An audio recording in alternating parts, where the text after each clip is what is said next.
Today we have an easy yet underused technique for testing complex interactions, menu screens, all sorts of things driven by variables in Storyline easily and quickly without the need to publish.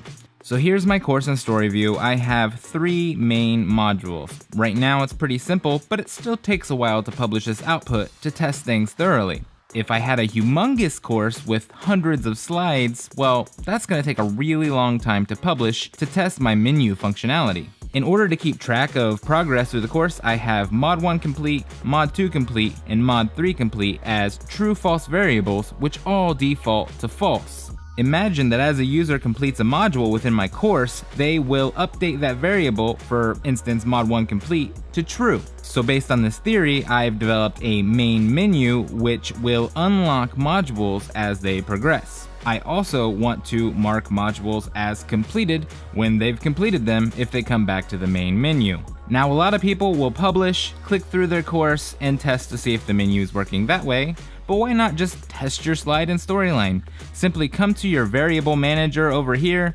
click to open it, and adjust your variables.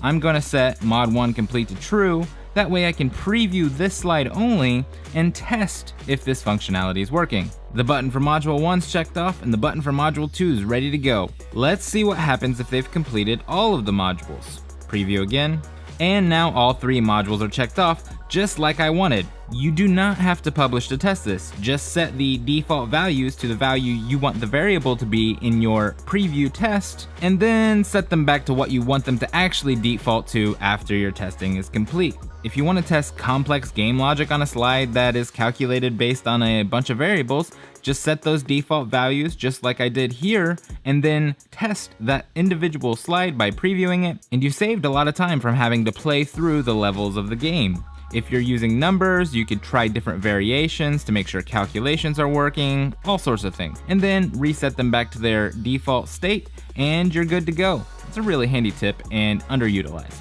Thanks for your time.